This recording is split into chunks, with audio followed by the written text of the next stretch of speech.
First of all, obviously, there's no substitute for winning a football game, and I was really proud of the players. The way in which after the weather break, sometimes we learned a lesson last year against Old Dominion about like coming out and kind of getting into a fast start. They had just scored right before the break. They had to kick an extra point, and it gave us a little bit of time to kind of get our composure, to talk about some changes and some tweaks in the defense that they had allowed them in the first quarter to have some of their success. We kind of shut down some of the runs and some of the RPOs. But I was proud of the kids.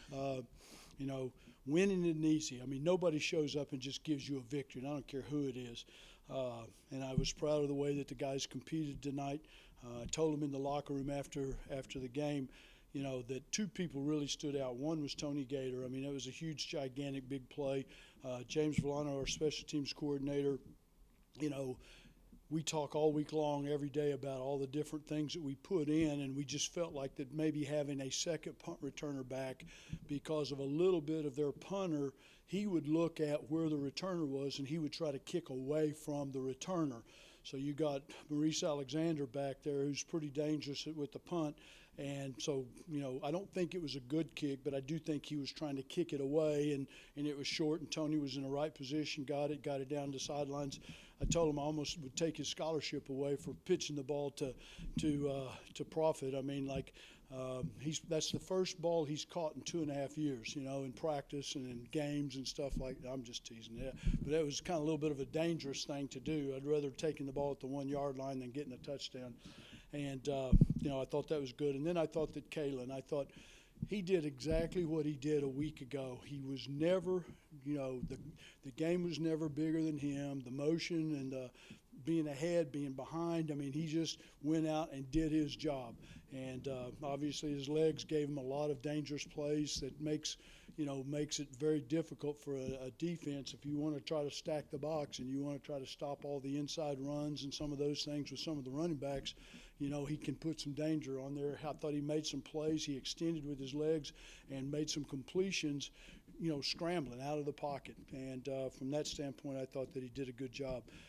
Obviously, Jose didn't have his best night tonight. And, one of the things when you lose, he had Stone Wilson as his holder for probably 2.5 years or however long he's been the kicker and stuff, and you develop that relationship with the snapper and the holder, and you just trust him. You start your mechanics, you attack the ball, and you kick it, and when the balls are a little bit out of place, a little bit high, a little bit low, and you start falling into that deal, it's almost like playing golf. You start worrying about, is the ball going to be on the spot where you want it, and you start slowing down. Then you try to speed up, and we got to just get more consistent, get more rhythm, and get them back into feeling good. The snapper has got to be right on point. The snapper can't snap it behind the holder, and then Jose's not sure, did he catch it? Am I going to have to go cover it up? And that's an area that we got to work.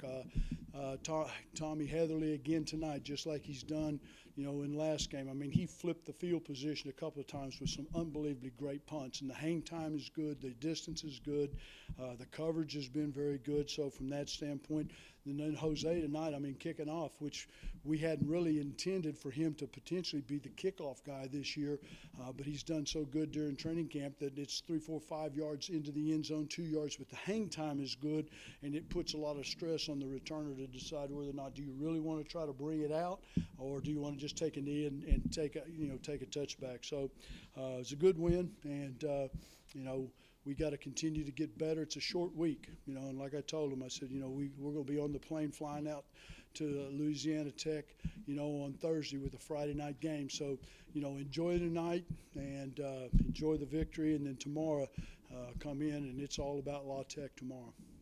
Questions? With Jose, was the weather any factor in that? You know what? I don't think so. To be honest with you, because we had on our walkthrough on Friday, which is only about a 40-minute walkthrough, he does a little bit of light kicking and stuff, and he kicked during a monsoon of a rain, made every single one of them, and he actually kicked a 58-yard field goal the other day in practice at the end of the deal. We had a 2-minute drill, and the score, we were down by 2, and we had to drive to the field goal position. They drove, got it down, and he kicked a 58-yard field goal to win a hypothetical 2-minute situation to win a game. And so I don't think it, I don't think it is. I just think it's the trust factor of making sure that the ball is going to be in the right spot and get put down. What difference did you see in Kalen this week when he got more practice time? A, Better. And B, how's James doing, and what's the possibility of him coming back Friday? I'm not sure. I would never say this 100%, but he could have played maybe tonight. We had a lot of trust. Kalen had a good week of practice, and obviously when you get 70% of the snaps and stuff, and all the times, and as a matter of fact, we actually let him take both of the 2-minute drills. He took it with the second team, he took it with the first team, because he hadn't really had a lot of 2-minute opportunities. And, he just went out there. The thing that was probably different tonight, I think, is composure and with the clock. There was a lot of times last week where the ball wasn't getting, because he has to set the protections and he's got to change the play some of the time. And last week we were snapping the ball during the course of the game, not at the end of the game, but we were snapping the ball, and it was like 3, 2, oh, hurry up, snap it. Where tonight, he was getting the ball off. He already knew exactly what the fronts and the protections and, what their coverages were going to be. And we were getting the ball off at, 6, 7, 8, 9 seconds, and it was pretty easy. And then at the end, we were milking the clock, so trying to run it down. But he did good. Coach, how do you feel about a couple of new transfers coming in? Tyson told me about Alexi Jean-Baptiste and Chris Whitaker. Yeah. I know Chris played tonight. What kind of impact do you think they'll add some depth. Hopefully, maybe, because both of them have played at times on some special teams, on kickoff cover, punt cover, kickoff return, which would take a little bit of the stress, because we've been having to start. Jamal Gates plays on some of the special teams. Daniel Jackson plays, because they've been key, significant special teams players their freshman and sophomore years. Getting guys like that, it could add, the potential depth on pass rush, nickel situations and stuff. Mike Gibbs, our new person in charge of compliance, he's done a spectacular job. He and Jed Kime, the director of football operations, they've been grinding and looking at the NCAA and looking at all the transcripts and getting all the stuff.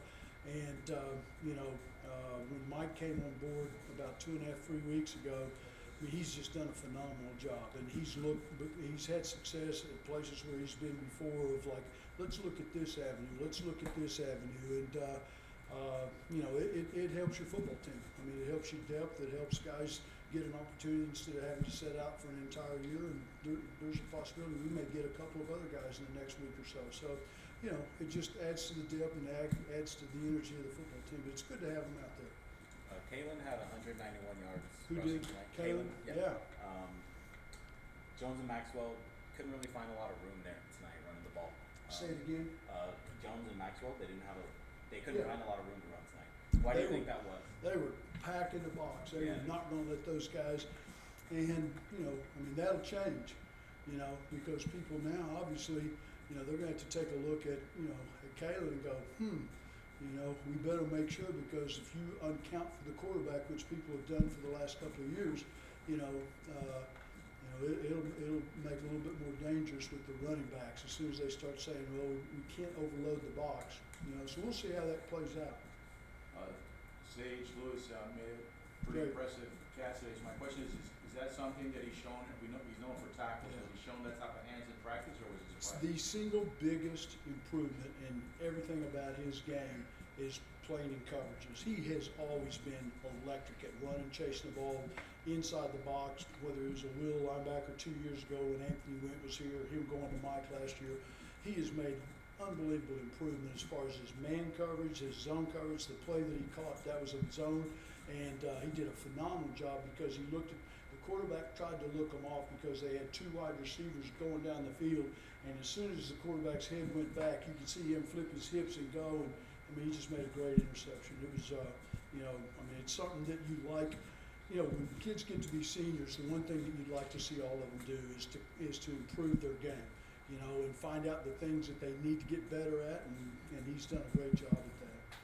You guys never let their offense get into much of a rhythm tonight. What was the game plan? Yeah, the thing that hurt us the most was we had a couple of big plays, explosive plays. We got picked on a wheel route where the wide receiver, we were man to man, and the guy hit the guy that had the wheel route, and we knocked ourselves down instead of somebody going underneath or over the top of it. And then you might be in a position to knock it down or at least make the tackle of it and stuff. That was tough, and then they had the big long run and stuff. So, it'll give us something to work on. But I think, for the most part, I thought our defensive line and our front seven did a really good, solid job at stopping the run, and we started putting them in a lot of second and long and third and longs. It's a lot easier to get off the field if you can get them in third down and long. James Morgan obviously knows this offense really well. What role did you see him play in helping Kalen out? Yeah. Well, all week long. I mean, I think he watched a lot of film with Kalen. I know at practice, after every possession, James stood right behind him, 6, 7, 8, 9 yards, and he took the rep mentally as if he was in the game. And then after not the play, but the possession, those 6 or 7 sets of plays are over, then he'd come back and he and Kalen, how'd you see this? How'd you see that? And just a phenomenal mentor, there wasn't anybody in there cheering louder or happier for Kalen than James was, that's the kind of guy that he is. He's just a terrific young man. Isaiah Brown, he played really well tonight, especially late.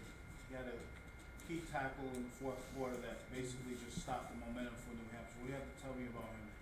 Well, I'll say this about him like I did about Sage. One of the things that you love about him, he has gotten better every single season.